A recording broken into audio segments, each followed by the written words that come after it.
ಶುಭೋದಯ ದ್ವಾದಶ ರಾಶಿಗಳ ದಿನ ಭವಿಷ್ಯವನ್ನ ತಿಳಿಸುವ ರಾಶಿ ಭವಿಷ್ಯ ನೇರ ಪ್ರಸಾರ ಕಾರ್ಯಕ್ರಮಕ್ಕೆ ಆತ್ಮೀಯ ಪ್ರೀತಿಯ ಸ್ವಾಗತ.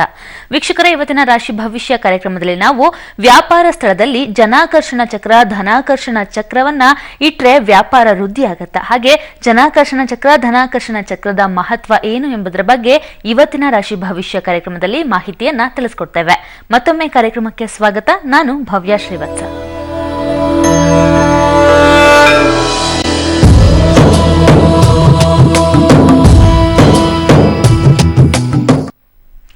ಇವತ್ತಿನ ಕಾರ್ಯಕ್ರಮದಲ್ಲಿ ದ್ವಾದಶ ರಾಶಿಗಳ ದಿನ ಭವಿಷ್ಯವನ್ನ ತಿಳಿಸಿಕೊಡಲಿಕ್ಕೆ ನಮ್ಮ ಜೊತೆ ಇದ್ದಾರೆ ಖ್ಯಾತ ಜ್ಯೋತಿಷಿಗಳು, ಆಧ್ಯಾತ್ಮಿಕ ಚಿಂತಕರಾದ ಶ್ರೀಧರ ಭಟ್ಟಾಚಾರ್ಯ ಗುರುಗಳ ನಮಸ್ಕಾರ. ಕಾರ್ಯಕ್ರಮಕ್ಕೆ ಸ್ವಾಗತ. ಓಂ ನಮಸ್ತೆ ಹಸ್ತು ಭಗವನ್ ವಿಶ್ವೇಶ್ವರಾಯ ಮಹಾದೇವಾಯ ತ್ರಯಂಬಕಾಯ ತ್ರಿಪುರಾಂತಕಾಯ ತ್ರಿಕಾಗ್ನಿಕಾಲಾಯ ಕಾಲಾಗ್ನಿರುದ್ರಾಯ ನೀಲಕಂಠಾಯ ಮೃತ್ಯುಂಜಯಾಯ ಸರ್ವೇಶ್ವರಾಯ ಸದಾಶಿವಾಯ ಶ್ರೀಮನ್ಮಹಾದೇವಾಯ ತೇ ನಮೋ ನಮಃ. ಪಬ್ಲಿಕ್ ಟಿವಿಯ ಸಮಸ್ತ ವೀಕ್ಷಕರಿಗೆ ಗುರೂಜಿ ಮಾಡುವ ನಮಸ್ಕಾರಗಳು. ಗುರುಗಳೇ, ಕಾರ್ಯಕ್ರಮದ ಮೊದಲಿಗೆ ಈ ದಿನ ದ್ವಾದಶ ರಾಶಿಗಳ ದಿನ ಭವಿಷ್ಯ ಹೇಗಿದೆ, ಯಾವೆಲ್ಲ ರಾಶಿಯವರಿಗೆ ಶುಭ ಫಲಗಳಿದೆ, ಯಾವೆಲ್ಲ ರಾಶಿಯವರಿಗೆ ಅಶುಭ ಫಲಗಳಿದೆ, ಈ ದಿನ ಯಾವ ರಾಶಿಗೆ ಲಾಭ, ಯಾವ ರಾಶಿಯವರಿಗೆ ನಷ್ಟ ತಿಳಿಸ್ಕೊಡಿ. ಈ ದಿನ ದ್ವಾದಶ ರಾಶಿ ಗೋಚಾರ ಫಲಗಳತ್ತ ನಾವು ಗಮನವನ್ನು ಕೊಟ್ಟಾಗ ಮೊದಲಿಗೆ ಮೇಷರಾಶಿಗೆ. ಈ ಮೇಷರಾಶಿಯವರಿಗೆ ಕುಟುಂಬದಲ್ಲಿ ಸೌಖ್ಯ, ಉತ್ತಮ ಫಲಪ್ರಾಪ್ತಿ ಆಗ್ತಕ್ಕಂಥ ಒಂದು ದಿನವಾಗತ್ತೆ. ಪುಣ್ಯಕ್ಷೇತ್ರದಲ್ಲಿ ದರ್ಶನ, ಕೃಷಿಯಲ್ಲಿ ಬಹಳಷ್ಟು ನಷ್ಟ, ಯಾರ್ಯಾರು ಕೃಷಿ ಚಟುವಟಿಕೆಯಲ್ಲಿದ್ದೀರೋ ಅಂಥವರಿಗೆ ಬಹಳಷ್ಟು ನಷ್ಟಗಳಾಗ್ತಕ್ಕಂಥ ಸಾಧ್ಯತೆಗಳಿದೆ. ಸ್ಥಳ ಬದಲಾವಣೆಯನ್ನು ಮಾಡ್ಕೊಂಡ್ಬಿಡ್ತೀರಾ, ವಿರೋಧಿಗಳಿಂದ ಕಿರುಕುಳಗಳಿಗೆ ಒಳಗಾಗಬೇಕಾಗತ್ತೆ. ಸ್ವಲ್ಪ ಜಾಗರೂಕತೆಯನ್ನು ವಹಿಸಿ. ಈ ದಿನ ನೀವು ಮಾಡಬೇಕಾಗಿರ್ತಕ್ಕಂಥ ಪರಿಹಾರ ಓಂ ಋಷಿಕೇಶಾಯ ನಮಃ ಈ ಮಂತ್ರವನ್ನ 108 ಬಾರಿ ಜಪವನ್ನ ಮಾಡಿ ಬಡ ಮಕ್ಕಳಿಗೆ ಕೈಲಾದ ಸೇವೆಯನ್ನ ಮಾಡ್ತಕ್ಕಂಥ ಕೆಲಸವನ್ನ ಮಾಡಿ. ಇದರಿಂದ ಬಹಳಷ್ಟು ವಿಶೇಷವಾಗಿರ್ತಕ್ಕಂಥ ಫಲ ನಿಮಗೆ ಲಭ್ಯವಾಗತ್ತೆ. ಇನ್ನು ವೃಷಭ ರಾಶಿ. ಈ ವೃಷಭ ರಾಶಿಯವರಿಗೆ ಈ ದಿನ ಆರ್ಥಿಕ ಪರಿಸ್ಥಿತಿ ಬಹಳಷ್ಟು ಬಿಕ್ಕಟ್ಟಾಗ್ತಕ್ಕಂಥದ್ದು. ಮನಕ್ಲೇಶ, ಮನಸ್ಸನ್ನು ಕೆಡಿಸ್ಕೊಂಡ್ಬಿಡ್ತೀರಾ. ಮನಸ್ಸನ್ನು ಆದಷ್ಟು ಧ್ಯಾನದ ಕಡೆ ತಂದು ಸಮಾಧಾನಗೊಳಿಸ್ತಕ್ಕಂಥ ಕೆಲಸವನ್ನು ಮಾಡಿ. ಯತ್ನ ಕಾರ್ಯಗಳಲ್ಲಿ ವಿಘ್ನ, ಯಾವುದೇ ಕೆಲಸಕ್ಕೆ ಯಾಕೆ ಆ ಕೆಲಸದಲ್ಲಿ ಸ್ವಲ್ಪ ವಿಘ್ನಗಳನ್ನ ಈ ದಿನ ನೀವು ಅನುಭವಿಸಬೇಕಾಗತ್ತೆ. ಬಂಧು ಮಿತ್ರರಲ್ಲಿ ವೈಮನಸ್ಸನ್ನ ನೀವು ಕಟ್ಕೋಬೇಕಾಗತ್ತೆ. ಹಿತಶತ್ರುಗಳಿಂದ ಸ್ವಲ್ಪ ತೊಂದರೆಗೆ ಒಳಗಾಗಬೇಕಾಗತ್ತೆ. ಸ್ವಲ್ಪ ಜಾಗರೂಕತೆಯನ್ನು ವಹಿಸಿ. ಈ ದಿನ ನೀವು ಮಾಡಬೇಕಾಗಿರ್ತಕ್ಕಂಥ ಒಂದು ಪರಿಹಾರ ಓಂ ನಮೋ ನಾರಾಯಣಾಯ ನಮಃ ಈ ಮಂತ್ರವನ್ನ 48 ಬಾರಿ ಜಪವನ್ನ ಮಾಡಿ ಶಿವಾಲಯಕ್ಕೆ ಹೋಗಿ ದೀರ್ಘದಾಂಡ ನಮಸ್ಕಾರವನ್ನ ಮಾಡ್ತಕ್ಕಂಥ ಕೆಲಸವನ್ನ ಮಾಡಿ. ಇದರಿಂದ ಬಹಳಷ್ಟು ವಿಶೇಷವಾಗಿರತಕ್ಕಂಥ ಫಲ ನಿಮಗೆ ಲಭ್ಯವಾಗುತ್ತೆ. ಇನ್ನು ಮಿಥುನ ರಾಶಿ. ಈ ಮಿಥುನ ರಾಶಿಯವರಿಗೆ ಈ ದಿನ ವ್ಯಾಸಂಗದಲ್ಲಿ ಸ್ವಲ್ಪ ತೊಂದರೆ, ಶತ್ರು ಭಯ, ದಾಯಾದಿಗಳಿಂದ ಕಲಹಗಳಾಗ್ತಕ್ಕಂಥ ಒಂದು ಸಾಧ್ಯತೆ. ಇರ್ತಕ್ಕಂಥ ಹಣವನ್ನ ಖರ್ಚು ಮಾಡ್ಕೊಂಡ್ಬಿಡ್ತೀರಾ. ಸಾಧಾರಣವಾಗಿರ್ತಕ್ಕಂಥ ಒಂದು ಫಲ. ಯಾರನ್ನ ಇತರರು ಅಂತ ನೀವು ತಿಳ್ಕೊಂಡಿರ್ತೀರೋ ಹಿತಶತ್ರುಗಳಿಂದ ತೊಂದರೆಗೆ ಒಳಗಾಗಬೇಕಾಗತ್ತೆ. ಸ್ವಲ್ಪ ಜಾಗರೂಕತೆಯನ್ನು ವಹಿಸಿ. ಈ ದಿನ ನೀವು ಮಾಡಬೇಕಾಗಿರ್ತಕ್ಕಂಥ ಪರಿಹಾರ ವೃದ್ಧ ದಂಪತಿಗಳಿಗೆ ಸ್ವಯಂ ಪಾಕ ದಾನವನ್ನ ನೀಡಿ ನಮಸ್ಕಾರವನ್ನ ಮಾಡ್ತಕ್ಕಂಥ ಕೆಲಸವನ್ನ ಮಾಡಿ. ಇದರಿಂದ ಬಹಳಷ್ಟು ವಿಶೇಷವಾಗಿರ್ತಕ್ಕಂಥ ಫಲ ನಿಮಗೆ ಲಭ್ಯವಾಗತ್ತೆ. ಇನ್ನು ಕಟಕ ರಾಶಿ. ಈ ಕಟಕ ರಾಶಿಯವರಿಗೆ ಈ ದಿನ ಎತ್ತವರಲ್ಲಿ ಪ್ರೀತಿ ವಾತ್ಸಲ್ಯ ಹೆಚ್ಚಾಗ್ತಕ್ಕಂಥದ್ದು ಕಂಡು ಬರುತ್ತೆ. ಸ್ವಲ್ಪ ಹಣಕಾಸಿನ ತೊಂದರೆ, ವ್ಯಾಪಾರದಲ್ಲಿ ಅಧಿಕ ಲಾಭ, ಬ್ಯಾಂಕ್ ಸಿಬ್ಬಂದಿಗಳಿಗೆ ಬಹಳಷ್ಟು ಕೆಲಸಗಳಾಗ್ತಕ್ಕಂಥದ್ದು, ವರ್ಕ್ ಲೋಡ್ ಹೆಚ್ಚಾಗ್ತಕ್ಕಂಥ ಸಾಧ್ಯತೆಗಳು ಕೂಡ ಕಂಡು ಬರುತ್ತೆ. ಈ ದಿನ ನೀವು ಮಾಡಬೇಕಾಗಿರ್ತಕ್ಕಂಥ ಒಂದು ಪರಿಹಾರ ವಿಷ್ಣು ಸಹಸ್ರನಾಮ ಪಾರಾಯಣವನ್ನ ಮಾಡಿ ಸುಮಂಗಲಿಗೆ ನಮಸ್ಕಾರವನ್ನ ಮಾಡ್ತಕ್ಕಂಥ ಕೆಲಸವನ್ನ ಮಾಡಿ. ಇದರಿಂದ ಬಹಳಷ್ಟು ವಿಶೇಷವಾಗಿರ್ತಕ್ಕಂಥ ಫಲ ನಿಮಗೆ ಲಭ್ಯವಾಗತ್ತೆ. ಇನ್ನು ಸಿಂಹರಾಶಿ. ಈ ಸಿಂಹರಾಶಿಯವರಿಗೆ ಈ ದಿನ ಕೆಟ್ಟ ಕೆಟ್ಟ ಆಲೋಚನೆಗಳು ಮನಸ್ಸಿನಲ್ಲಿ ಉತ್ಪತ್ತಿ ಆಗ್ತಕ್ಕಂಥದ್ದು ಕಂಡು ಬರುತ್ತೆ. ಮಾನಸಿಕ ಚಿಂತೆ, ಆರೋಗ್ಯದಲ್ಲಿ ವ್ಯತ್ಯಾಸಗಳಾಗ್ತಕ್ಕಂಥ ಸಾಧ್ಯತೆಗಳು ಹೆಚ್ಚಾಗಿ ಕಂಡು ಬರುತ್ತೆ. ಶೀತ ಸಂಬಂಧವಾದ ಸಮಸ್ಯೆಗಳನ್ನ ಈ ದಿನ ನೀವು ಎದುರಿಸಬೇಕಾಗತ್ತೆ. ಮಾನಸಿಕ ವ್ಯತೆ, ಅಲ್ಪ ಕಾರ್ಯ ಸಿದ್ಧಿ ಆಗ್ತಕ್ಕಂಥ ದಿನವಾಗತ್ತೆ. ಈ ದಿನ ನೀವು ಮಾಡಬೇಕಾಗಿರ್ತಕ್ಕಂಥ ಒಂದು ಪರಿಹಾರ ಓಂ ಸಾಯಿ ನಾಥಾಯ ನಮಃ ಈ ಮಂತ್ರವನ್ನ 108 ಬಾರಿ ಜಪವನ್ನ ಮಾಡಿ ಗುರು ಸಮಾನರಾಗಿರ್ತಕ್ಕಂಥವರಿಗೆ ನಮಸ್ಕಾರವನ್ನ ಮಾಡ್ತಕ್ಕಂಥ ಕೆಲಸವನ್ನ ಮಾಡಿ. ಇದರಿಂದ ಬಹಳಷ್ಟು ವಿಶೇಷವಾಗಿರ್ತಕ್ಕಂಥ ಫಲ ನಿಮಗೆ ಲಭ್ಯವಾಗತ್ತೆ. ಇನ್ನು ಕನ್ಯಾ ರಾಶಿ. ಈ ಕನ್ಯಾ ರಾಶಿಯವರಿಗೆ ಈ ದಿನ ಅತಿಯಾದ ಪ್ರಯಾಣ, ನೀವು ಅನ್ಕೊಂಡೇ ಇರಲ್ಲ, ಇದ್ದಕ್ಕಿದ್ದಾಗೆ ಪ್ರಯಾಣ ಅಂತಕ್ಕಂಥದ್ದು ಹೊರಟು ಬಿಡ್ತೀರಾ. ಸ್ವಲ್ಪ ಜಾಗರೂಕತೆಯನ್ನು ವಹಿಸಿ ಪ್ರಯಾಣ ಮಾಡ್ತಕ್ಕಂಥ ಸಮಯದಲ್ಲಿ ಅಭಿವೃದ್ಧಿ ಕುಂಠಿತವಾಗ್ತಕ್ಕಂಥ ದಿನವಾಗತ್ತೆ. ಇದ್ದಕ್ಕಿದ್ದಾಗೆ ದುಡ್ಡನ್ನು ಖರ್ಚು ಮಾಡ್ಕೊಂಡ್ಬಿಡ್ತೀರಾ. ಎಲ್ಲೋ ಒಂದು ಕಡೆ ಉಳಿತಾಯ ಮಾಡಿ ಇಟ್ಟಿರ್ತಕ್ಕಂಥ ಹಣವನ್ನ ಈ ದಿನ ಖರ್ಚು ಮಾಡ್ಕೊಂಡ್ಬಿಡ್ತೀರಾ. ಸ್ವಲ್ಪ ಖರ್ಚಿನ ಮೇಲೆ ನಿಗಾ ವಹಿಸಿ. ಮತ್ತೆ ಆಯಾಸ ಆಗ್ತಕ್ಕಂಥದ್ದು, ಶರೀರದಲ್ಲಿ ಏನೋ ಒಂದು ರೀತಿಯ ಆಯಾಸ, ತಳಮಳ, ಜೊತೆಗೆ ಆತ್ಮೀಯರಿಂದ ಸಹಾಯವನ್ನ ಪಡಿತಕ್ಕಂಥ ಒಂದು ದಿನವಾಗತ್ತೆ. ಈ ದಿನ ನೀವು ಮಾಡಬೇಕಾಗಿರ್ತಕ್ಕಂಥ ಒಂದು ಪರಿಹಾರ, ಔದುಂಬರ ವೃಕ್ಷಕ್ಕೆ 48 ಪ್ರದಕ್ಷಿಣೆಗಳನ್ನ ಮಾಡಿ ಬ್ರಹ್ಮಚಾರಿಗೆ ಪಾದ ಪೂಜೆಯನ್ನ ಮಾಡಿ ನಮಸ್ಕಾರವನ್ನ ಮಾಡ್ತಕ್ಕಂಥ ಕೆಲಸವನ್ನ ಮಾಡಿ. ಇದರಿಂದ ವಿಶೇಷವಾಗಿರ್ತಕ್ಕಂಥ ಫಲ ನಿಮಗೆ ಲಭ್ಯವಾಗುತ್ತೆ. ಗುರುಗಳೇ, ಮುಂದಿನ ರಾಶಿಗಳ ದಿನ ಭವಿಷ್ಯವನ್ನ ತಿಳ್ಕೊಳ್ಳೋದಕ್ಕಿಂತ ಮೊದಲು ಒಬ್ರು ಕಾಲರ್ ರೆಡಿ ಇದ್ದಾರೆ.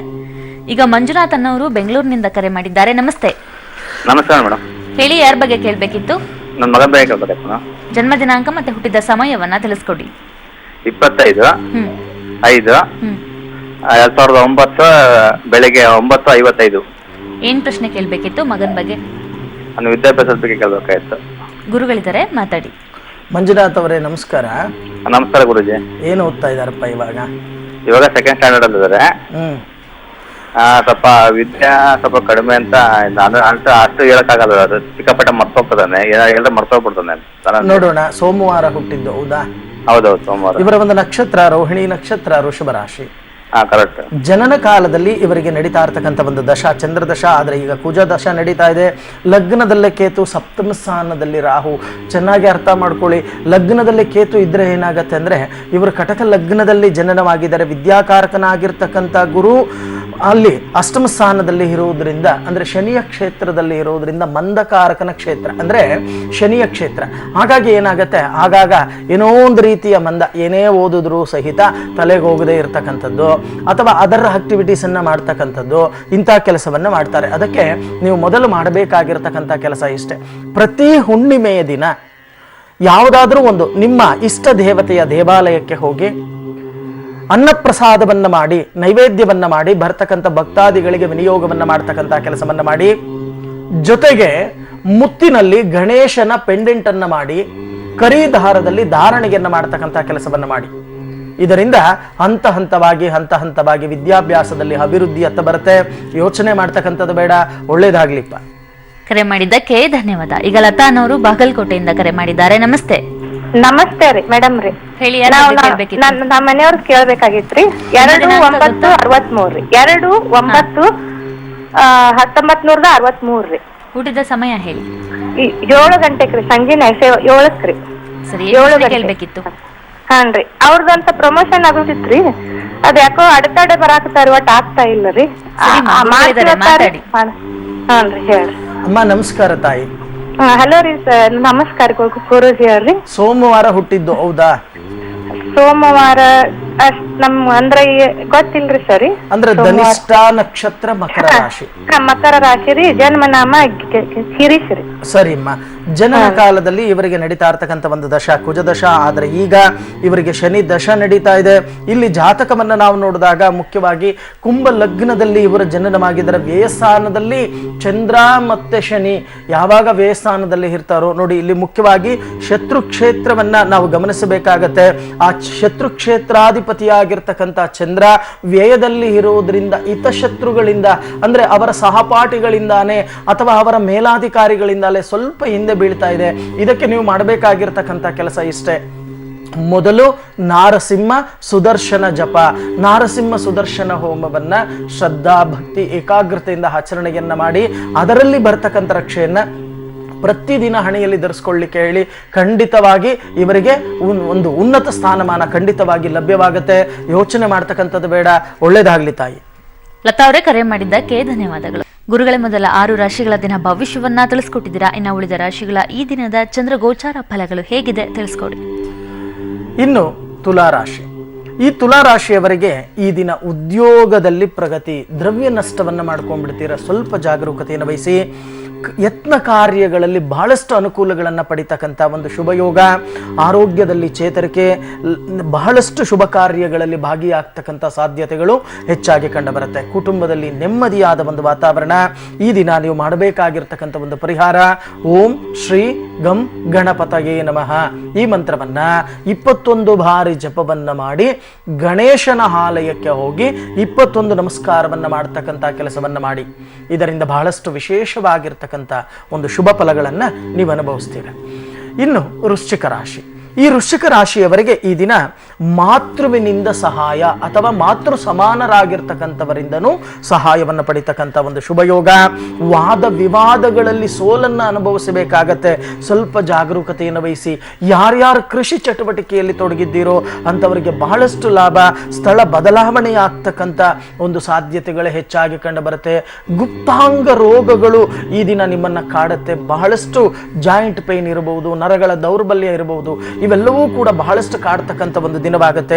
ಈ ದಿನ ನೀವು ಮಾಡಬೇಕಾಗಿರ್ತಕ್ಕಂಥ ಒಂದು ಪರಿಹಾರ ಓಂ ಪವಮಾನಾಯ ನಮಃ. ಈ ಮಂತ್ರವನ್ನ 108 ಬಾರಿ ಜಪವನ್ನ ಮಾಡಿ ದಕ್ಷಿಣಾಭಿಮುಖವಾಗಿರ್ತಕ್ಕಂಥ ಆಂಜನೇಯನಿಗೆ ನಾಟಿ ತುಳಸಿಯಿಂದ ಅರ್ಚನೆಯನ್ನ ಮಾಡಿ ದೀರ್ಘದಾಂಡ ನಮಸ್ಕಾರವನ್ನ ಮಾಡ್ತಕ್ಕಂಥ ಕೆಲಸವನ್ನ ಮಾಡಿ. ಇದರಿಂದ ಬಹಳಷ್ಟು ವಿಶೇಷವಾಗಿರ್ತಕ್ಕಂಥ ಫಲ ನಿಮಗೆ ಲಭ್ಯವಾಗುತ್ತೆ. ಇನ್ನು ಧನುಸ್ಸು ರಾಶಿ, ಈ ಧನುಸ್ಸು ರಾಶಿಯವರಿಗೆ ಈ ದಿನ ದೃಷ್ಟಿ ದೋಷದಿಂದ ಸ್ವಲ್ಪ ತೊಂದರೆಗೆ ಒಳಗಾಗಬೇಕಾಗತ್ತೆ. ಸ್ವಲ್ಪ ಜಾಗರೂಕತೆಯನ್ನು ವಹಿಸಿ. ವ್ಯವಹಾರದಲ್ಲಿ ಮೋಸ ಹೋಗಬೇಕಾಗತ್ತೆ. ಬಹಳಷ್ಟು ಎಚ್ಚರಿಕೆಯನ್ನು ವಹಿಸ್ತಕ್ಕಂಥದ್ದು ತುಂಬಾ ಉತ್ತಮ. ಕೆಲಸ ಕಾರ್ಯಗಳಲ್ಲಿ ಎಚ್ಚರಿಕೆ. ಪಿತ್ರಾರ್ಜಿತವಾಗಿ ಆಸ್ತಿ ಗಳಿಕೆಯನ್ನು ಮಾಡಲಿಕ್ಕೆ ಬಹಳಷ್ಟು ಓಡಾಟವನ್ನು ಮಾಡ್ತೀರಾ. ಈ ದಿನ ನೀವು ಮಾಡಬೇಕಾಗಿರ್ತಕ್ಕಂಥ ಒಂದು ಪರಿಹಾರ ಓಂ ನಮೋ ಭಗವತೆ ವಾಸುದೇವಾಯ ನಮಃ. ಈ ಮಂತ್ರವನ್ನ 108 ಬಾರಿ ಜಪವನ್ನ ಮಾಡಿ ತಂದೆ ತಾಯಿಗೆ ಪಾದ ಪೂಜೆಯನ್ನ ಮಾಡಿ ನಮಸ್ಕಾರವನ್ನ ಮಾಡತಕ್ಕಂಥ ಕೆಲಸವನ್ನ ಮಾಡಿ. ಇದರಿಂದ ಬಹಳಷ್ಟು ವಿಶೇಷವಾಗಿರ್ತಕ್ಕಂಥ ಫಲ ನಿಮಗೆ ಲಭ್ಯವಾಗತ್ತೆ. ಇನ್ನು ಮಕರ ರಾಶಿ, ಈ ಮಕರ ರಾಶಿಯವರೆಗೆ ಈ ದಿನ ಭೂಲಾಭ, ಸಮಾಜದಲ್ಲಿ ಬಹಳಷ್ಟು ಗೌರವ ಬರ್ತಕ್ಕಂಥ ದಿನವಾಗತ್ತೆ. ಅನಿರೀಕ್ಷಿತ ದ್ರವ್ಯ ಲಾಭ, ನೀವು ಅನ್ಕೊಂಡೇ ಇರಲ್ಲ, ಇದ್ದಕ್ಕಿದ್ದಾಗೆ ಯಾವುದೋ ಒಂದು ಮೂಲದಿಂದ ಧನ ಆಗಮನವಾಗ್ತಕ್ಕಂಥದ್ದು ಕೂಡ ಕಂಡು ಬರುತ್ತೆ. ಆದರೆ ಅಧಿಕ ಖರ್ಚನ್ನ ಮಾಡ್ಕೊಂಡ್ಬಿಡ್ತೀರಾ. ಖರ್ಚಿನ ಮೇಲೆ ಸ್ವಲ್ಪ ಹಿಡಿತವನ್ನ ಇಟ್ಕೊಳ್ಳಿ. ದಾಂಪತ್ಯದಲ್ಲಿ ಸ್ವಲ್ಪ ವಿರಸಗಳಾಗ್ತಕ್ಕಂಥ ಸಾಧ್ಯತೆಗಳಿದೆ. ಶತ್ರು ಬಾಧೆಗೆ ಒಳಗಾಗಬೇಕಾಗತ್ತೆ. ಸಾಯಂಕಾಲದ ಸಮಯದ ಒಳಗಡೆ ಸ್ವಲ್ಪ ಜಾಗರೂಕತೆಯನ್ನು ವಹಿಸಿ. ಈ ದಿನ ನೀವು ಮಾಡಬೇಕಾಗಿರ್ತಕ್ಕಂಥ ಒಂದು ಪರಿಹಾರ ಓಂ ಶ್ರೀಂ ಕ್ಲೀಂ ಶ್ರೀ ದೇವ್ಯೀ ನಮಃ. ಈ ಮಂತ್ರವನ್ನ 108 ಬಾರಿ ಜಪವನ್ನ ಮಾಡಿ ಸುಮಂಗಲಿಯರಿಗೆ ನಮಸ್ಕಾರವನ್ನ ಮಾಡತಕ್ಕಂಥ ಕೆಲಸವನ್ನ ಮಾಡಿ. ಇದರಿಂದ ಬಹಳಷ್ಟು ವಿಶೇಷವಾಗಿರ್ತಕ್ಕಂಥ ಫಲ ನಿಮಗೆ ಲಭ್ಯವಾಗತ್ತೆ. ಇನ್ನು ಕುಂಭರಾಶಿ, ಈ ಕುಂಭರಾಶಿಯವರೆಗೆ ಈ ದಿನ ಬಂಧು ಮಿತ್ರರಲ್ಲಿ ಪ್ರೀತಿ ವಾತ್ಸಲ್ಯ ಹೆಚ್ಚಾಗ್ತಕ್ಕಂಥದ್ದು ಕಂಡು ಬರುತ್ತೆ. ಕೋರ್ಟ್ ಕೇಸ್ಗಳಲ್ಲಿ ಬಹಳಷ್ಟು ವಿಘ್ನಗಳನ್ನು ಅನುಭವಿಸಬೇಕಾಗತ್ತೆ. ಇಲ್ಲ ಸಲ್ಲದ ಅಪವಾದಗಳು ನಿಮ್ಮ ಮೇಲೆ ಬರ್ತಕ್ಕಂಥ ಸಾಧ್ಯತೆಗಳಿದೆ. ವ್ಯಾಪಾರದಲ್ಲಿ ನಷ್ಟ. ಈ ದಿನ ನೀವು ಮಾಡಬೇಕಾಗಿರ್ತಕ್ಕಂಥ ಒಂದು ಪರಿಹಾರ ಹನುಮ ಚಾಲೀಸ ಪಾರಾಯಣವನ್ನ ಮಾಡಿ ಆಂಜನೇಯನಿಗೆ ದೀರ್ಘದಾಂಡ ನಮಸ್ಕಾರವನ್ನ ಮಾಡತಕ್ಕಂಥ ಕೆಲಸವನ್ನ ಮಾಡಿ. ಇದರಿಂದ ಬಹಳಷ್ಟು ವಿಶೇಷವಾಗಿರ್ತಕ್ಕಂಥ ಫಲ ನಿಮಗೆ ಲಭ್ಯವಾಗುತ್ತೆ. ಇನ್ನು ಮೀನರಾಶಿ, ಈ ಮೀನರಾಶಿಯವರಿಗೆ ಈ ದಿನ ಯತ್ನ ಕಾರ್ಯಗಳಲ್ಲಿ ಸ್ವಲ್ಪ ವಿಘ್ನಗಳನ್ನು ಅನುಭವಿಸಬೇಕಾಗತ್ತೆ. ಮಾನಸಿಕವಾಗಿ ಚಿಂತೆ ಇಲ್ಲದೆ ಇರತಕ್ಕಂಥ ಆಲೋಚನೆಯನ್ನ ಮಾಡ್ತಕ್ಕಂಥ ಒಂದು ಕೆಲಸವನ್ನ ಮಾಡ್ಕೊಂಡ್ಬಿಡ್ತೀರಾ. ಯೋಚನೆ ಮಾಡಬೇಡಿ. ಮನಸ್ಸನ್ನ ಏಕಾಗ್ರತೆಗೆ ತರ್ತಕ್ಕಂಥ ಕೆಲಸವನ್ನ ಮಾಡಿ. ಅಲ್ಪ ಧನ ಆಗಮನ, ವಿದೇಶ ಪ್ರಯಾಣ ಮಾಡ್ತಕ್ಕಂಥ ಸಾಧ್ಯತೆಗಳು ಹೆಚ್ಚಾಗಿ ಕಂಡು ಬರುತ್ತೆ. ಸ್ವಲ್ಪ ದುಷ್ಟರಿಂದ ದೂರ ಇರತಕ್ಕಂಥ ಕೆಲಸವನ್ನ ಮಾಡಿ. ಈ ದಿನ ನೀವು ಮಾಡಬೇಕಾಗಿರ್ತಕ್ಕಂಥ ಒಂದು ಪರಿಹಾರ ಗುರು ಸಮಾನರಾಗಿರ್ತಕ್ಕಂಥವರಿಗೆ ಹಳದಿ ವಸ್ತ್ರವನ್ನ ಕೊಟ್ಟು ನಮಸ್ಕಾರವನ್ನ ಮಾಡತಕ್ಕಂಥ ಕೆಲಸವನ್ನ ಮಾಡಿ. ಇದರಿಂದ ಬಹಳಷ್ಟು ವಿಶೇಷವಾಗಿರ್ತಕ್ಕಂಥ ಫಲ ನಿಮಗೆ ಲಭ್ಯವಾಗುತ್ತೆ. ಗುರುಗಳೊಬ್ರು ಕಾಲರ್ ರೆಡಿ ಇದ್ದಾರೆ. ಈಗ ಮೇಷ ಅನ್ನೋರು ಮಂಗಳೂರಿಂದ ಕರೆ ಮಾಡಿದ್ದಾರೆ. ನಮಸ್ತೆ. ನಮಸ್ತೆ ಮೇಡಮ್. ಹೇಳಿ, ಯಾರ ಬಗ್ಗೆ ಕೇಳಬೇಕು? ನಾನು ನನ್ನ ಮಗಳ ಬಗ್ಗೆ ಕೇಳಬೇಕಾಗಿತ್ತು. ಜನ್ಮ ದಿನಾಂಕವನ್ನ ತಿಳಿಸ್ಕೊಡಿ. 1/2/2001 ಗುರುವಾರ ಬೆಳಿಗ್ಗೆ 10:21ಕ್ಕೆ. ಏನ್ ಹೆಸರು ಮಗಳದು? ಮಗಳದು ಮೇಷ ಅಂತ. ಸರಿ, ಏನ್ ಪ್ರಶ್ನೆ ಕೇಳ್ಬೇಕಿತ್ತು? ಅವಳ ವಿದ್ಯಾಭ್ಯಾಸದ ಬಗ್ಗೆ, ಅವಳ ಮುಂದಿನ ಜೀವನದ ಬಗ್ಗೆ ಕೇಳಬೇಕು. ಆಯ್ತಮ್ಮ, ಗುರುಗಳಿದ್ದಾರೆ, ಮಾತಾಡಿ. ಅಮ್ಮ ನಮಸ್ಕಾರ ತಾಯಿ. ನಮಸ್ಕಾರ ಗುರುಜಿ. ಗುರುವಾರ ಮಗು ಜನನವಾಗಿದ್ದು ಹೌದಲ್ವಾ? ಹೌದು. ನಕ್ಷತ್ರವನ್ನ ನಾವು ನೋಡಿದಾಗ ಭರಣಿ ನಕ್ಷತ್ರ, ಮೇಷರಾಶಿ. ಹೌದು. ಜನನ ಕಾಲದಲ್ಲಿ ಇವರಿಗೆ ನಡೀತಾ ಇರ್ತಕ್ಕಂಥ ಒಂದು ದಶೆಯನ್ನು ನಾವು ನೋಡಿದಾಗ ಶುಕ್ರ ದಶ, ಈಗಲೂ ಕೂಡ ಶುಕ್ರ ದಶೆಯಲ್ಲಿ ಜನನ. ಆದರೆ ಜಾತಕವನ್ನು ನಾವು ನೋಡಿದಾಗ ನೋಡಿ, ಮೀನ ಲಗ್ನದಲ್ಲಿ ಇವರ ಜನನವಾಗಿದ್ದಾರೆ. ಲಗ್ನ ತೃತೀಯ ಸ್ಥಾನದಲ್ಲಿ ಗುರು ಮತ್ತೆ ಶನಿ. ಸ್ವಲ್ಪ ಈಗ ತಾನೇ ನಾನು ಇದರ ಬಗ್ಗೆ ಮಾತಾಡಿದ್ದೇನೆ. ಗುರು ಮತ್ತೆ ಶನಿ ಸಂಯೋಗದಲ್ಲಿ ಇದ್ದರೆ ವಿದ್ಯಾಭ್ಯಾಸದಲ್ಲಿ ಮಂದಗತಿ ಅಂತಕ್ಕಂಥದ್ದು ಕಾಡುತ್ತೆ. ಅಂದರೆ ಜ್ಞಾಪಕ ಶಕ್ತಿ, ಮೆಮೊರಿ ಪವರ್ ಅದು ಕಮ್ಮಿ ಆಗ್ತಕ್ಕಂಥ ಸಾಧ್ಯತೆಗಳೇ ಹೆಚ್ಚಾಗಿ ಕಂಡು ಬರುತ್ತೆ. ಮೊದಲು ನೀವು ಮಾಡಬೇಕಾಗಿರ್ತಕ್ಕಂಥ ಕೆಲಸ ಇಷ್ಟೇ, ದಕ್ಷಿಣಾಮೂರ್ತಿಯ ಹೋಮವನ್ನ ಆಚರಣೆಯನ್ನ ಮಾಡಿ, ಸಹಸ್ರ ಮೋದಕ ಗಕಾರ ಗಣಪತಿ ಹೋಮವನ್ನ ಆಚರಣೆಯನ್ನ ಮಾಡಿ, ಅದರಲ್ಲಿ ಬರ್ತಕ್ಕಂಥ ರಕ್ಷೆಯನ್ನ ಪ್ರತಿದಿನ ಹಣೆಯಲ್ಲಿ ಧರಿಸ್ಕೊಳ್ತಕ್ಕಂಥ ಕೆಲಸವನ್ನ ಮಾಡಿ. ಖಂಡಿತವಾಗಿ ಮಗುವಿಗೆ ವಿದ್ಯಾಭ್ಯಾಸದಲ್ಲಿ ಹಂತ ಹಂತವಾಗಿ ಅಭಿವೃದ್ಧಿ ಆಗತ್ತೆ. ಯೋಚನೆ ಮಾಡ್ತಕ್ಕಂಥದ್ದು ಬೇಡ. ಒಳ್ಳೇದಾಗ್ಲಿ ತಾಯಿ. ಕರೆ ಮಾಡಿದ್ದಕ್ಕೆ ಧನ್ಯವಾದ. ಗುರುಗಳೇ, ವ್ಯಾಪಾರ ಸ್ಥಳಗಳಲ್ಲಿ ಬಹಳಷ್ಟು ಕಡೆ ಈ ಜನಾಕರ್ಷಣ ಚಕ್ರ, ಧನಾಕರ್ಷಣ ಚಕ್ರ ಇಂಥವುಗಳನ್ನ ಇಟ್ಟಿರ್ತಾರೆ. ದೇವ್ರ ಮುಂದೆ ಒಂದು ಲೋಟವನ್ನ ಇಟ್ಟು ಅದರೊಳಗಡೆ ನಿಂಬೆಹಣ್ಣ ಹಾಕಿ ಪೂಜೆ ಮಾಡಿರ್ತಾರೆ. ಇದೆಲ್ಲ ಯಾಕೆ ಮಾಡ್ತಾರೆ? ನಿಜವಾಗ್ಲೂ ಈ ಜನಾಕರ್ಷಣ ಚಕ್ರ, ಧನಾಕರ್ಷಣ ಚಕ್ರಕ್ಕೆ ಅಂದ್ರೆ ಜನರನ್ನ ಆಕರ್ಷಿಸುವಂತಹ ಶಕ್ತಿ ಇದೆಯಾ ಗುರುಗಳೇ? ಅಲ್ಲ, ಖಂಡಿತವಾಗಿ ದೈವಶಕ್ತಿಯನ್ನ, ದೇವರು ಅಂತ ನಂಬಿಕೆಯನ್ನ ನಾವಿಟ್ಟಾಗ ಆ ದೈವಶಕ್ತಿ ಖಂಡಿತವಾಗಿ ನಮ್ಮನ್ನ ಕಾಪಾಡುತ್ತೆ. ಕೆಲವರು ಏನ್ ಮಾಡ್ತಾರೆ, ಈ ವ್ಯಾಪಾರ ಸ್ಥಳದಲ್ಲಿ ಒಂದು ಗಾಜಿನ ಗ್ಲಾಸಲ್ಲಿ ನೀರನ್ನ ಹಾಕುವುದು, ಅದಕ್ಕೆ ನಿಂಬೆಹಣ್ಣು ಹಾಕುವುದು, ಮತ್ತೆ ಯಾವ್ಯಾವುದೋ ಚಕ್ರಗಳನ್ನು ಹಾಕೊಂಡಿರ್ತಾರೆ. ನೀವು ನೋಡಬಹುದು, ಪಾಪ ಏನೂ ಗೊತ್ತಿರಲ್ಲ, ಪಾಪ ಅವ್ರಿಗೇನೋ ಒಳ್ಳೇದಾಗತ್ತೆ ಅಂತ ಹೇಳಿ ಯಾರೋ ಕೊಟ್ರು ಅಂತ ಹೇಳಿ ನವಗ್ರಹ ಚಕ್ರವನ್ನು ತಂದು ಹಾಕೊಳ್ತಕ್ಕಂಥ ಪರಿಸ್ಥಿತಿಯೂ ಕೂಡ ಇದೆ. ಜೊತೆಗೆ ಇಲ್ಲೇನಾಗತ್ತೆ, ವಿಚಿತ್ರವಾಗಿರ್ತಕ್ಕಂಥ ಚಕ್ರಗಳು ನೋಡಿ. ಯಾವುದೇ ಕಾರಣಕ್ಕೂ ವ್ಯಾಪಾರ ಸ್ಥಳದಲ್ಲಿ ಜನಾಕರ್ಷಣ, ಧನಾಕರ್ಷಣ ಚಕ್ರವನ್ನ ಮಾತ್ರ ನಾವಿಟ್ಟು ಪೂಜೆಯನ್ನ ಮಾಡಬೇಕಾಗತ್ತೆ. ಅದನ್ನ ಇಟ್ಟು ಪೂಜೆಯನ್ನ ಮಾಡಲಿಲ್ಲ ಅಂದ್ರೆ ಖಂಡಿತವಾಗಿ ಅದು ಫಲ ಕೊಡಲ್ಲ. ಚೆನ್ನಾಗಿ ಅರ್ಥ ಮಾಡ್ಕೊಳ್ಳಿ. ಆ ಜನಾಕರ್ಷಣ, ಧನಾಕರ್ಷಣ ಇದೆರಡೂ ಕೂಡ ವ್ಯಾಪಾರದಲ್ಲಿ ಉತ್ತಮವಾಗಿರ್ತಕ್ಕಂಥ ಲಾಭವನ್ನ ನಮಗೆ ತಂದು ಕೊಡುತ್ತೆ. ಇದು ಸತ್ಯವಾಗಿರ್ತಕ್ಕಂಥದ್ದು. ಆದರೆ ಅದಕ್ಕೆ ಶ್ರದ್ಧಾ, ಭಕ್ತಿ, ಏಕಾಗ್ರತೆಯಿಂದ ನಾವು ಪೂಜಾ ಪುನಸ್ಕಾರಗಳನ್ನ ಮಾಡಬೇಕು. ಯಾಕೆ ಅಂತಂದ್ರೆ ಆ ಚಕ್ರದಲ್ಲಿ ಬೀಜಾಕ್ಷರ ಮಂತ್ರಗಳಿದೆ. ಇವತ್ತಿಗೂ ಕೂಡ ಶಂಕರಾಚಾರ್ಯರು ಶ್ರೀಚಕ್ರವನ್ನ ಸ್ಥಾಪನೆಯನ್ನ ಮಾಡಿದ್ದಾರೆ. ಬಹಳಷ್ಟು ಭಾಗದಲ್ಲಿ ನೀವು ನೋಡಿರ್ತೀರಾ. ಬಹಳಷ್ಟು ಕ್ಷೇತ್ರಗಳಿಗೆ ಹೋದಾಗ ಆ ಕ್ಷೇತ್ರದಲ್ಲಿ ಶ್ರೀಚಕ್ರದಲ್ಲಿ ಬೀಜಾಕ್ಷರ ಮಂತ್ರಗಳನ್ನ ಬರೆದಿರ್ತಾರೆ. ಆ ಬೀಜಾಕ್ಷರ ಮಂತ್ರಗಳು ಖಂಡಿತವಾಗಿ ಹೌದು. ಇವತ್ತು ನಾವು ಯಾವುದೇ ಒಂದು ಪೂಜಾ ಪುನಸ್ಕಾರವನ್ನ ಮಾಡ್ತಕ್ಕಂಥ ಸಮಯದಲ್ಲಿ, ದೇವಸ್ಥಾನದ ಪ್ರತಿಷ್ಠಾಪನೆಯನ್ನ ಮಾಡ್ತಕ್ಕಂಥ ಸಮಯದಲ್ಲಿ ಇಷ್ಟೆಲ್ಲ ಬೇಡ. ನಿಮ್ಮ ಮನೆಯಲ್ಲಿ ಸತ್ಯನಾರಾಯಣ ಪೂಜೆಯನ್ನ ಮಾಡ್ತಕ್ಕಂಥ ಸಮಯದಲ್ಲಿ ಬೀಜಾಕ್ಷರಗಳನ್ನ ಹೇಳಿ ಪ್ರಾಣ ಪ್ರತಿಷ್ಠಾಪನೆಯನ್ನ ಮಾಡ್ತಕ್ಕಂಥ ಪದ್ಧತಿ ಕೂಡ ನಮ್ಮ ವೇದದಲ್ಲಿ, ಆಗಮದಲ್ಲಿ ಇರ್ತಕ್ಕಂಥ ಒಂದು ಪ್ರತೀತ. ಚೆನ್ನಾಗಿ ಅರ್ಥ ಮಾಡ್ಕೊಳ್ಳಿ. ಏನಪ್ಪಾ, ಈ ಜನಾಕರ್ಷಣ ಚಕ್ರ, ಧನಾಕರ್ಷಣ ಚಕ್ರವನ್ನ ನಾವು ಇಟ್ಟ ತಕ್ಷಣ ನಾವು ಕುಬೇರರಾಗ್ತೀವ? ಖಂಡಿತವಾಗಿ ಇಲ್ಲ. ನೀವು ಎಷ್ಟು ಶ್ರದ್ಧೆಯಿಂದ ಅದನ್ನ ಆರಾಧನೆಯನ್ನ ಮಾಡ್ತೀರೋ, ಎಷ್ಟು ಭಕ್ತಿಯಿಂದ ಅದಕ್ಕೆ ಪ್ರಾರ್ಥನೆಯನ್ನ ಸಲ್ಲಿಸ್ತೀರೋ, ಎಷ್ಟು ಪರಿಶುದ್ಧವಾಗಿ ಅದನ್ನ ನೋಡ್ಕೋತೀರೋ ಅಷ್ಟೇ ನಿಮ್ಮನ್ನ ಕಾಪಾಡುತ್ತೆ ಆ ಧನಾಕರ್ಷಣ ಚಕ್ರ, ಈ ಒಂದು ಜನಾಕರ್ಷಣ ಚಕ್ರ. ಅಂದ್ರೆ ಗುರುಗಳ ವ್ಯಾಪಾರ ಸ್ಥಳದಲ್ಲಿ ಅದನ್ನ ಇಟ್ರೆ ದಿನನಿತ್ಯ ಪೂಜೆಯನ್ನ ಮಾಡ್ಲೇಬೇಕಾ? ಅಲ್ಲ, ಖಂಡಿತವಾಗಿ ಮಾಡ್ಲೇಬೇಕು. ಈಗ ನೋಡಿ, ಬರ್ತಕ್ಕಂಥ ಅಮಾವಾಸ್ಯೆ ದಿನ ಅಂದ್ರೆ ಎಳ್ಳು ಅಮಾವಾಸ್ಯೆ, ನಾಡಿದ್ದು ಎಳ್ಳು ಅಮಾವಾಸ್ಯೆ ಇದೆ, ಗುರುವಾರದ ದಿನ. ಆ ದಿನ ನಮ್ಮ ಕಚೇರಿಯಲ್ಲಿ ನಾವೇನ್ ಮಾಡ್ತಾ ಇದ್ದೇವೆ, ಈ ಚಕ್ರವನ್ನ ಸ್ಥಾಪನೆಯನ್ನ ಮಾಡಿ ವ್ಯಾಪಾರಸ್ಥರಿಗೆ ಕೊಡ್ತಕ್ಕಂಥ ಕೆಲಸವನ್ನ ನಾವು ಮಾಡ್ತಾ ಇದ್ದೇವೆ. ಆಗ ಕೊಡ್ತಕ್ಕಂಥ ಸಮಯದಲ್ಲಿ ನಾವೇ ಹೇಳ್ತೇವೆ ಅವರಿಗೆ, ನೋಡಿ ಇದಕ್ಕೆ ಪ್ರತಿನಿತ್ಯ ಒಂದು ಹೂವನ್ನ ಇಟ್ಟು ಪೂಜೆ ಮಾಡಿ, ಪ್ರತಿನಿತ್ಯ ಒಂದು ಗಂಧದ ಕಡ್ಡಿ ಹಚ್ಚಿ ಅದಕ್ಕೆ ವ್ಯವಸ್ಥಿತವಾಗಿ ಧೂಪವನ್ನ ಹಾಕಿ, ಸಾಧ್ಯವಾದರೆ ಒಂದು ಆರತಿಯನ್ನ ಮಾಡಿ, ನೈವೇದ್ಯವನ್ನ ಮಾಡಿ, ಒಂದು ಬಾಳೆಹಣ್ಣು, ಕಡೆ ಪಕ್ಷ ಏನೂ ಇಲ್ಲ ಅಂತ ಅಂದ್ರೆ ಕಡೆ ಪಕ್ಷ ಸ್ವಲ್ಪ ಸಕ್ಕರೆಯಾದರೂ ಅದಕ್ಕೆ ನೈವೇದ್ಯವನ್ನ ಮಾಡಿ ವ್ಯವಸ್ಥಿತವಾಗಿ ಪ್ರಾರ್ಥನೆಯನ್ನ ಮಾಡಬೇಕು. ಪ್ರತಿಯೊಬ್ಬರು ಕೂಡ ವ್ಯಾಪಾರದ ಸ್ಥಳದಲ್ಲಿ ಅವರವರ ಕುಲದೇವತೆ, ಮನೆ ದೇವರ ಫೋಟೋವನ್ನ ಅವರು ಇಟ್ಕೊಂಡಿರ್ತೀರ. ಅದರ ಜೊತೆಯಲ್ಲಿ ಆ ಒಂದು ಚಕ್ರವನ್ನ ಇಟ್ಟುಕೊಂಡಾಗ ಜೊತೆಗೆ ಕುಲದೇವತೆ, ಇಷ್ಟ ದೇವತೆ ಜೊತೆಗೆ ಈ ಚಕ್ರಗಳಿಗೆ ವ್ಯವಸ್ಥಿತವಾಗಿ ಪೂಜೆಯನ್ನ ಮಾಡ್ತಕ್ಕಂಥ ಕೆಲಸವನ್ನ ಮಾಡ್ತಾ ಬನ್ನಿ. ಆಗ ನಿಮ್ಮ ವ್ಯಾಪಾರದಲ್ಲಿ ಹಂತ ಹಂತವಾಗಿ ನೀವು ಅಭಿವೃದ್ಧಿಯನ್ನ ಹೊಂದುತ್ತೀರಾ. ಯಾರ್ಯಾರಿಗೆ ಈ ಚಕ್ರಗಳು ಬೇಕೋ ನೋಡಿ, ವ್ಯವಸ್ಥಿತವಾಗಿ ಆಕರ್ಷಣ ಚಕ್ರ, ಜನಾಕರ್ಷಣ, ಧನಾಕರ್ಷಣ ಚಕ್ರ ಯಾರಿಗೆ ಬೇಕು ಅವರಿಗೆ, ನಿಮಗೆ ಬೇಕು ಅಂತ ಅಂದ್ರೆ ದೂರವಾಣಿ ಮೂಲಕ ವ್ಯವಸ್ಥಿತವಾಗಿ ನೀವು ನಿಮ್ಮ ಹೆಸರನ್ನ ನೋಂದಣಿಯನ್ನ ಮಾಡ್ಕೊಳ್ಳಿ. ಗುರುವಾರ ಬಂದು ದಯಮಾಡಿ ನೀವು ತಗೊಂಡು ಹೋಗ್ತಕ್ಕಂಥ ಕೆಲಸವನ್ನ ಮಾಡಿ. ನಿಮಗೆಲ್ಲರಿಗೂ ಕೂಡ ಆ ಆಕರ್ಷಣ ಮತ್ತೆ ಜನಾಕರ್ಷಣ, ಧನಾಕರ್ಷಣ ಚಕ್ರದ ಅನುಗ್ರಹ ನಿಮಗೆ ಲಭ್ಯವಾಗುತ್ತೆ. ನಿಮ್ಮ ಕುಲದೇವರ ಜೊತೆಯಲ್ಲಿ ಆ ಧನಾಕರ್ಷಣ, ಜನಾಕರ್ಷಣ ಯಂತ್ರವನ್ನ ಯಾವಾಗ ನೀವು ನಿಷ್ಠೆಯಿಂದ ಪೂಜೆಯನ್ನ ಮಾಡ್ತೀರೋ ಅದು ನಿಮ್ಮನ್ನ ಕಾಪಾಡುತ್ತೆ. ನಿಮಗೆ ಆ ಒಂದು ಕುಲದೇವತೆಯ ಅನುಗ್ರಹ ಪ್ರಾಪ್ತಿಯಾಗಲಿ, ನಿಮಗೆ ಮಾಡ್ತಕ್ಕಂಥ ವ್ಯಾಪಾರದಲ್ಲಿ ಅಭಿವೃದ್ಧಿ ಆಗಲಿ ಅಂತ ಹೇಳಿ ನಿಮ್ಮ ಕುಲದೇವತೆಯನ್ನ ನಾನು ಕೂಡ ಪ್ರಾರ್ಥನೆಯನ್ನ ಮಾಡ್ತೀನಿ. ಗುರುಗಳ ಎಷ್ಟು ಹೊತ್ತು ಕಾರ್ಯಕ್ರಮದಲ್ಲಿ ದ್ವಾದಶ ರಾಶಿಗಳ ದಿನ ಭವಿಷ್ಯವನ್ನ ತಿಳಿಸ್ಕೊಡೋದ್ರ ಜೊತೆಗೆ ಈ ಜನಾಕರ್ಷಣ ಚಕ್ರ ಹಾಗೆ ಧನಾಕರ್ಷಣ ಚಕ್ರದ ವಿಶೇಷತೆಯನ್ನು ಸಹ ತಿಳಿಸ್ಕೊಟ್ಟಿದ್ದೀರಾ. ಧನ್ಯವಾದಗಳು. ಸರ್ವೇ ಜನ ಸುಖಿನೋ ಭವಂತು, ಸಮಸ್ತ ಸನ್ಮಂಗಳಾನಿ ಭವಂತು. ವೀಕ್ಷಕರೇ, ಇನ್ನು ಯಾರ್ಯಾರಿಗೆ ಕರೆ ಸಿಕ್ಕಿಲ್ವೋ ನೀವು ಗುರೂಜಿ ಅವರನ್ನ ನೇರವಾಗಿ ಭೇಟಿಯಾಗಬಹುದು. ದೂರವಾಣಿ ಕರೆ ಕೂಡ ಮಾಡಿ ಅವರ ವಿಳಾಸವನ್ನ ಪಡ್ಕೊಳ್ಬಹುದು. ವಿಳಾಸ ಬರ್ತಿದೆ, ನೋಟ್ ಮಾಡ್ಕೊಳ್ಳಿ. ಶ್ರೀ ಸಿದ್ಧಿವಿನಾಯಕ ಜ್ಯೋತಿಷ್ಯ ಕೇಂದ್ರ ನಂಬರ್ 202/2 HBR 5ನೇ block, telecom layout, Nagawara ring ರಸ್ತೆ, ಕೆಇಬಿ ಆಫೀಸ್ ಹತ್ತಿರ, ಬೆಂಗಳೂರು.